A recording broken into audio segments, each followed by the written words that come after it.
I'm in the ball pit. It's a little uncomfortable, I'll be honest, but I'm going to do with the podcast here today. I'm going to record on the pod with Jordan Costolo in a ball pit today. That's what I'm doing with my life. Let's get into it. How's your day been, Ian? It's been good. You know. Anything interesting happen? I saw you on Tiny Mike Monday. I was on Tiny... Shout out Tiny Mike Monday. That's for the trumpet studio, right? It is, yeah. Bowie hosts it, Yeah, right? Bowie Beecher. If it's wrong, it's going to be really embarrassing. You don't know Bowie's last name? What's it like being a trumpet? It's like not that bad. It's not that bad? No, there's worse instruments to be. What's the worst instrument to be, do you think? Piano, probably. Really? Why do you think Because that? like you have to do like everything's with all your fingers. That's true. It's like really hard. Do you really think I do nothing? No, you do you do some things. I do some things? Yeah. I've seen you work. Nice. Ian is my roommate, so... Fun fact about Jordan is he snores really loud. I do snore terribly, terribly loud. And did I tell you that before we... Yeah, I think you mentioned it, but I just like dismissed it. Because I was like, surely it can't be that loud. No, it's loud. It's like I'm really shocked that you're able to sleep through it, I'll be honest. It's like 4 chainsaws. 4? At least. At the least 4 chainsaws. At least 4. Okay. You sleep very, very like soundly. Like I'll be able to like watch a movie or something, and you're asleep in your bed, all tucked up and such. Yeah, like I like hear like people like get up to go to the bathroom and stuff. I've never done that. Whoa. I sleep from the like eyes shut to my alarm. That's crazy to me.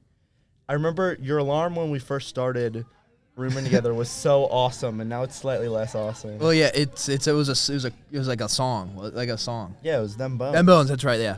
By Alice in Chains. Yeah. I remember every morning we would wake up to the beginning of Them Bones, which goes, ah! Yeah, if you don't know the song, it's a very loud intro. Ah!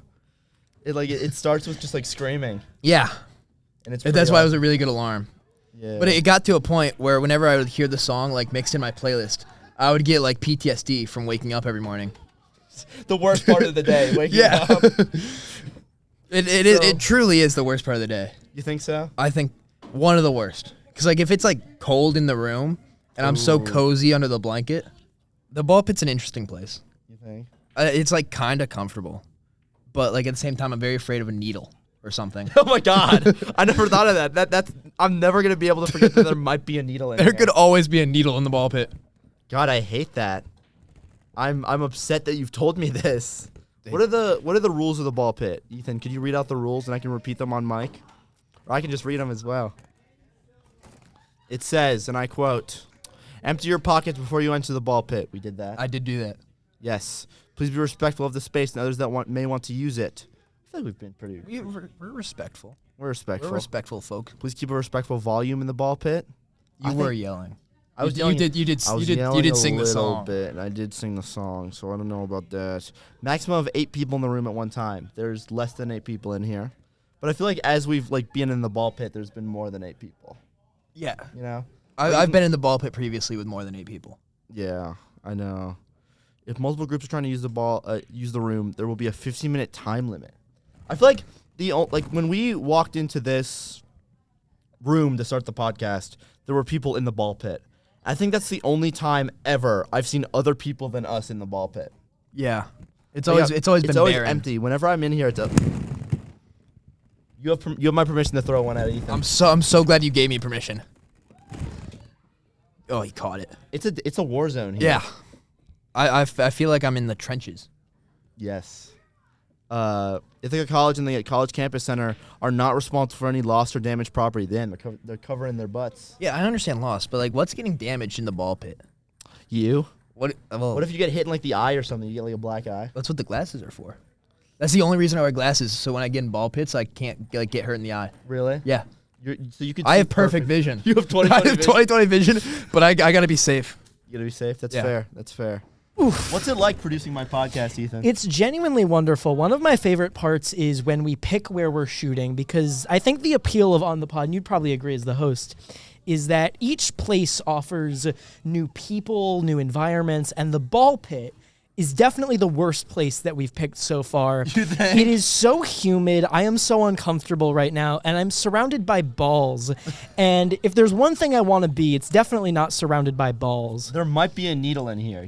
There very well could be. One thing that I'm thinking about being in here, because all the balls in this ball pit, there are some gray ones, but for the most part, they're white and they're blue. I am Jewish, and my family, specifically my grandparents, we do a Hanukkah party at their house every year, and there are always white and blue M&Ms. Yes. And usually when I see small circular objects of those two colors, I put them in my mouth and I eat them. Yes. So I'm having to exercise a lot of self-restraint right now to not put all of the balls in the ball pit in my mouth and eat them. Yeah. Because not only will they not taste like chocolate, they will give me diseases. Yeah, I don't think you could fit this in your mouth. I probably could. I don't want you to try. I know you took your shoes off last time. Like, I know you're willing to try stuff on this podcast. I did take my shoes off last time. I got a lot of giggles from that. A lot of giggles. Yeah. Yeah. Was that funny? Was that a good bit? I think that was a good bit. Thank you. I think as a host, you push boundaries in a way that others don't, and I think the Ithacan really needs that. Like, we have how many podcasts this semester? 6 or 7. Right, you are the only one that is currently hosting 2 podcasts, which has not been done in 2 years. So wow, I didn't know that. Commendable, Jordan I feel like Costolo. we've never talked about. We could talk about whatchamacallit, my other podcast. We could talk about Deja Vu. Yeah, Deja Vu. We could talk about. I'm You're gonna doing plug that real crime quick. movies Yeah, we're doing soon? crime movies now. Yeah. We were gonna do The Big Lebowski, but that didn't really seem like a good crime movie. So The Third Man The Third Man. would be pretty good. They tell me The Third Man is good. I haven't seen it. My girlfriend had to watch, who's in this room right now, had to watch it for a class, and I watched the first 25 minutes of it. I really liked it. I never went back to it. I heard it's really nice, like a really good movie. Yeah. Well, it's And old, so they say it's good. That's true. Yeah. Do you think old movies are usually good? Like, do you think that when people are like, oh, this is like an older movie, but it's still really, really good, like it holds up well, do you think that's true most of the time? I don't think that old movies are any better than new movies, but I think that new movies, we're getting everything thrown at us. The old movies that we watch and talk about are only the ones that have managed to transcend time and stay with us even today in the 2020s. And so I think if we're watching an old movie, it's because it has enough merit that it has lasted 70, 80 years. So that's like a long-winded yes, I feel like. I guess so. Oh, no. Sully's going to throw a ball at me. I defended it. Nice. That was smooth. Yes. I realize there are bars in There here. are little handles. I don't know if you can see. You probably can't, but there are little handles in the ball pit. I think it's to help you like pull yourself out when you want to leave because it is very challenging. It is difficult to get out of this ball pit. I've almost gotten stuck a couple times. You know what they say? That's not a thing on my athleticism, I don't think. You know what they say about the ball pit? Yes. Once you go ball, you can't go back. They say that? I say that. Oh, no. They. They, me. I am they and they is me. Oh, no. Sully really wants to hit me with a ball, but it's not going to happen, guys. He doesn't have the balls to actually inflict harm. Now, Sienna might. Oh, there it is. Oh, no. This can't. Oh, God. Oh, Ian my has gosh. a ball now. Oh, no. He's going to pelt it at me I as think fast for the as next humanly episode of possible. On the Pod, we need to find a location where the environment itself can't be used against us. I agree. Oh, no. Like, I'm just Like, waiting. I'm waiting for literally the ball I'm to in a drop. game of don't flinch and I'm losing. Have any of you guys been to World War II? Like, were you there when that happened? Because I imagine this is what it feels. You know how when they made Saving Private Ryan, and they had like a bunch of World War II veterans watch the movie, they left because their PTSD was triggered because the D-Day sequence was like Too realistic. Yeah. I feel like those guys wouldn't do well here. Yeah. The ball pit's scary. Yeah. What advice would you give me about the long-running sustainability of this podcast after hosting Pop Off for so long? Right, because I've been posting Pop Off now for 5 semesters. We've gone, 50 episodes? This is only episode 4 of On the Pod. The thing is, you need to have a gimmick that works, that is repeatable. Pop Off, we just rank pop culture stuff, whether that's movies, music, TV, or now even video games. And there are so many lists that we can do that we will continue to do it probably forever. I will be in the ground 6 feet under still popping off. Of course. I think this campus has enough unique locations and that there are enough interesting, is the word you use, people that inhabit these locations, that this is a gimmick that can last. And especially because you're doing this every other week, at this point we're doing pop off every week. So we That's crazy. we run through the lists faster than you run through the locations. Mm-hmm. I mean, where do you see yourself visiting 2 semesters from now? When you've really crossed off on the list all the places you would think to do it on the pod, where will you traverse? I think we're gonna go like be in CC dining hall. In CC, in the dining hall. Yes, like as I'm While actively people are eating eating. lunch. Ooh. Yeah, like I'll, And you'd go during lunch, not dinner. Yeah, because CC is more populated during lunch. I guess so. I mean, it's more populated all the time because it's more compact. That is true. Terraces you can spread out. I've never been to terraces. I never go to terraces Ever in life? No, I've been like a couple times, Okay. but I barely ever go to terraces because it's just so far compared to where I am usually. There were a couple people that I went to terraces with last year as a sophomore, and they were like, wow, this is my first time at terraces. Thanks for taking me. And I'm like, what do you mean this is your first time at You've gone here for over It's a year. a walk. From you're in Bogart, right? Yeah. I don't know, because I was in Lower Quads for so long, and I still made the trek up. What do you do on Sundays? Starve. Starve? Yeah. Ugh. I know you talked about like using your meal exchanges to like buy a bunch of stuff that you keep in your fridge. Yeah, I do that, and That then I do works. Uber Eats, and I You spend do Uber Eats. egregiously amounts of money. If you don't mind divulging your own personal finances, how much a month would you say you spend on food? Oh my God, so much money. Mm. Like, it's really bad. I really need to be more careful with it. Yeah. Last night I bought an entire 7-Eleven pizza For yourself? just to have. Just to, like for the week? Yeah. Okay, Like, that's I fine. have though. half You'll have of it in my leftovers. fridge still. Yeah. And it's like, I gave some to Ian. It's like Okay. it's like $8 for an entire pizza. $8 for 8 slices? So that's a buck a slice. That's a good deal, I think. I know. It's In it's this from, economy it's from in Joe some- Biden's America? Yeah, that's that's a steal. good. It's from 7-Eleven, so it's an okay pizza, Mm-hmm. but it's a cheap pizza that I can eat a lot of. Okay. And I think that's where the appeal lands. I think this lends to our discussion of On the Pod because, again, if you have a gimmick that's sustainable, that works. You can repeat that. If you have a pizza with 8 slices, you can get 8 meals out of that. That is true. Well, I don't know. I don't know. You're probably eating like 2 or 3 slices a meal, I would Yeah, think. come on. You can Don't- still get a couple. That's a full day of meals from That one is true, pizza. from one if you're pizza. eating pizza for breakfast, lunch, and dinner, which I do not recommend. Yeah, I don't usually do that. I usually have it as like a snack. Sometimes I'll have like a slice or so. Yeah. I think that's what I do with the pizza. Do you like your pizza cold? I love most food cold. Really? Yeah, I don't like hot food that much. What's a I'll be food you honest. don't like cold? Okay, you know what's really funny? Yeah. This is a terrible question for me because Really? I love cold soup. Ooh, I enjoy it more than hot soup actually. interesting. I'll I'm not eat a hot soup enjoyer, so I feel like I'm not the person who should comment on this. Maybe ask your next guest what they think of hot versus cold soup. Yeah, because like I don't know. I think that it's because maybe something in my development in which like I have a really bad not spice tolerance but heat tolerance. Ooh, okay. Where like I burn my mouth a lot. yeah. So instead, I just usually eat a lot of cold you food. don't even want to tempt fate. Yeah, Do you like it when it's hot? Like if it doesn't burn your mouth, do you like it? it's okay. Okay, so even like it's not even worth the risk. Yeah. Okay, I get that. Yeah, like sure, like a hot food or like warm food is good sometimes, but like better safe than sorry. You know? Yeah. Yeah, that's how I feel. Can at I least. give you a gift? I'd love a I gift. feel like you're such a beautiful, charming host, and you deserve the world. And so I want to give you a piece of it in the form of this ball. Wow. And I'd like you to take this ball and cherish it with your life. I will. Guard it, perhaps. I'm gonna keep this ball forever. This is the official On the Pod ball. It is now the show's official mascot. Yes, it says it has little words on it. It says What does it say? ECC3, ECC3. and on the back it just says ECC. I don't know why it says this on this ball, but I feel like this is important. It's got to mean something. Is it the type of plastic the ball is made of? Maybe. That might be it. Are they just the first 3 letters and first number that the creator of the ball came up with? It might be because is it on other ones? No, this is ECC4. I have a 5 right here. This is a 1. Wait, let's see this. What do the other colored balls have? The white one just says My Balls by CMS. The gray ones have nothing on them, and they're No. squishier. Do you think as you become more gray, you become squishier? Like when I age, will my skin work like that? I guess.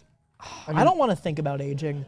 Yeah, getting old's scary. I feel like I'm gonna end off at a good like 32. Maybe. I was home for winter break and my mom was asking me about like getting a hotel for graduation, like to make sure she's here when I walk. I don't want to be thinking about that yet because I had 3 semesters to go by that point. I still have over 2. Yeah. My mind is not on next year. My mind is on this year. And I think if you're focused on next year rather than this year, you're going to fail this year. I agree. And then what is next year even worth? Nothing. Nothing. Because you can't live in the future nor the past. You have to be in the present. You have to be in the present. It's the only way to live. I agree. You have to focus on your present in a way that is informed by your past and in a way that is looking ahead to your future to set yourself up for it. But if you're only focused on the future and not what's right in front of you, if you're stuck in the past living on regrets, you're not going to get anywhere. I was saying, I've been complaining about being in the ball pit, but now I've gotten used to it at this point. It sucks, I think. Yeah, it does. It sucks a little bit. It sucks a little bit. Anything for the pod, though. Anything for the pod. Anything for the pod. I do most things for this podcast. Yeah, I think that's fair. I think, we pick projects and we commit ourselves to them, and they're everything. Yeah. It's like there's very little I wouldn't do for that. What project would you do anything for? Right now it's the show. Right now it's the show I'm producing, Suburban Legends. Suburban Legends. Yeah, there's there's a guy who looks just like you in that show. Really? No. It's actually my twin brother. Yeah. Also named Jordan Costolo. Evil Jordan Costolo was in Suburban Legends. Yeah. No, there's very little I wouldn't do for that. I mean, when we pitched the show, because the way that ICTV works is you pitch a show, and then if you get if they like the pitch, they pick you up for if they like the pitch and they have space for it, they pick you up for a pre-production semester. Mm-hmm. And then you have to pitch again to actually make the show. So you get a semester where they'll help you write scripts and find crew and stuff. And then you get a semester where you film it, and then you automatically after that get a semester where you get to edit the project. And so there aren't a lot of scripted shows because it's just that's a long process. It's a long process, by the time the show airs, it'll have been 2 years since we pitched it. That's crazy. Yeah. So it's a very long process, and, it's demanding. And, most ICTV shows, they're all work, but most of them are there's a certain night every week that they film. Whereas, with Suburban Legends, it's weekends, and it's crazy hours and demanding and stuff. But it's awesome. But it's awesome. Yeah, when we pitched the show the second time, I dressed up as one of the characters. I dressed up as the book freak. Really? We made the because we were it'd be really if we pitch in costume, there's no way they'll say no. Yeah. That's what we were thinking. It's that would be embarrassing for them. They gotta say yes if we do that. So that morning before the pitch, Stephen Hale and I, one of the other producers, went out and bought props and made a costume all in that day leading up to the pitch. Were you only you in costume, or was he in costume as well? I was in costume. He was in costume as the knower. He was the knower? Yeah, he didn't have the big white beard, which the knower will have. Suburban Legends will be airing in most likely spring 2027, by the way. So which is far away. But there will be little crumbs and stuff promoting it throughout, so stay tuned for more. Yes, there's going to be some cool things. Yeah, Stephen Hale was a character named the Knower, who is a super senior at the fictional college who has been there for 100 years. And then Owen Freilich, our third producer, was dressed as Big Shoes, who's our Bigfoot riff. Are we still doing Big Shoes? There's a little insight into the production process, I guess. We had to rewrite our 5th episode due to some cast changes. So originally the 5th episode was going to be this Bigfoot type character, was the monster of the week. That character we are still fitting into the episode, but they are not the main force. Yeah, they're not the main monster of the episode. Gotcha. So, to see why that is, Suburban Legends, spring 2027. Yes. Okay. I don't want to spoil too much. Yeah, back home in Lancaster, Pennsylvania, I always do the 24-hour plays that Creative Works puts on. Yeah, so it's all you meet everybody on a Friday night, and then Saturday morning, new plays have been written. Overnight, and you're presented them, and you're casting them, and you just spend all day learning lines, blocking, getting props ready, and 24 hours after everybody meets, you have new plays, and everybody goes. Wow. It's awesome. My dad's done it. I think they've been doing it 15 years. My dad's done it 14 of those years. That's so cool. So he got me into that. I want to do some more acting stuff because while film and production stuff is my main goal, job thing. Mm-hmm. Acting is just something I've done forever. Yeah, it's the side goal job thing. Yeah, I love to do. Yeah, acting is awesome. I also love it. My parents met through theater, met through acting.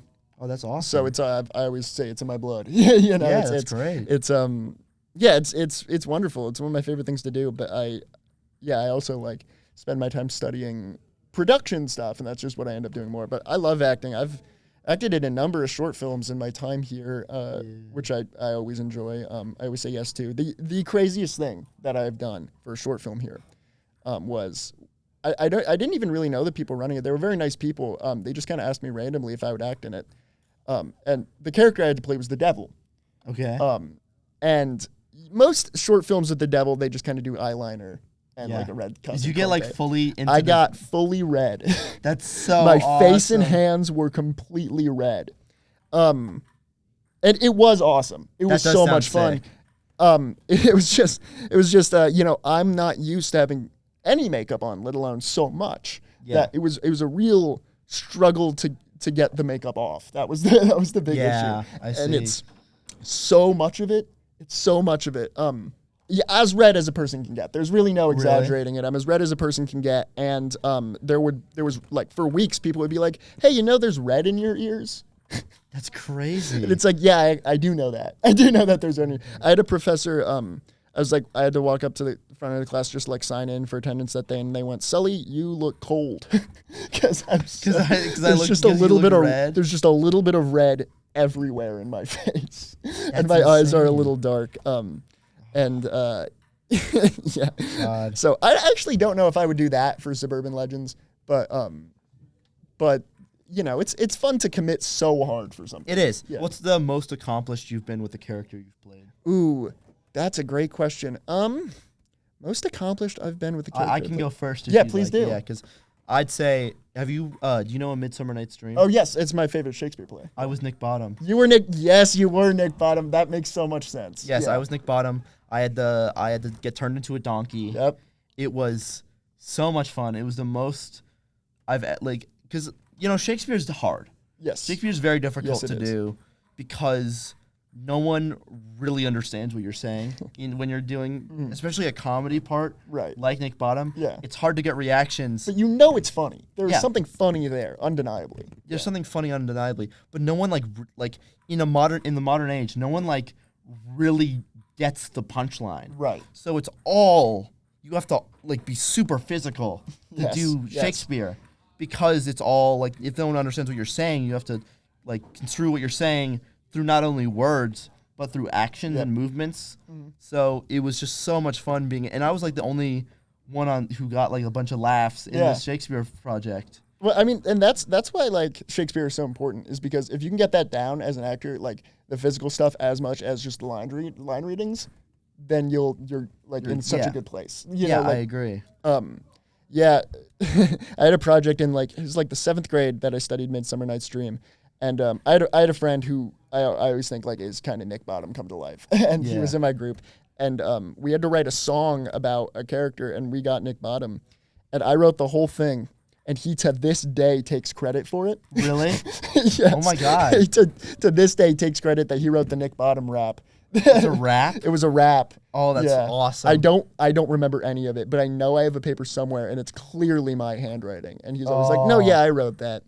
When did you start acting? You said My earliest role was Midsummer Night's Dream. I Oh, was what were the you? changeling boy who has no lines. You were the changeling but I boy? was the changeling boy. I remember the Changeling Boy. Yeah, famously no lines. Yeah. But my mom was putting on like a Shakespeare camp production of Midsummer Night's Dream, and she was like, "Oh, my little boy who's coming to all these classes with me can be the changeling boy," and I was, and I wore the tightest green tights. Really? I couldn't have been older than 7. Yeah, and I loved it, and the thrill of being on stage for 1 or 2 scenes. I hit a gong at the very beginning. That's awesome. We had, I don't know. My mom and dad are always like, yeah, we got a gong guy. They always have weird guys, That's for fair. weird things. But so they got a gong, and I slammed that gong and laughed and ran off stage, and I got a laugh from the audience, and I was like, I should do this forever. Yeah. I think the first time that I really acted in something, or I auditioned once, and I got the part, but then something happened, I couldn't do the show. No. Where it was Puffs, if you know Puffs. I don't think I do know Puffs. It's like a Hufflepuff. Oh, yeah, okay, no, I know Uh, Puffs. I know Puffs. Yeah, Yeah. like thing. Yeah. And from like Harry Potter world. Yeah. And it was right like I was in 6th grade And my mom was like, "You got to do something other than play video games." And I was like, "Okay, I can like try theater, I guess." Yeah. And I go in. They give me the sheet as I walk in the door. Yeah. I read it. I memorize it in line, and then I toss the paper away. I do it, and I get like the lead guy. No And it way. was the very first time I've ever acted in anything. And then COVID happened, and I couldn't do it. No. Oh, that sucks. That's has to be It's a kind of confidence insane. booster. Yeah, oh though, yeah. right? And then I went into high school, and I got a part, but I was Yeah. like, yeah, I'm a bit of an actor. Wow. I can't wait to get out of this ball pit now that the podcast is over. And I'm going to. But before I do, I just want to say that you should check out this podcast and every other that The Ithacan has on theithacan.org or wherever you get your podcasts. See you next time.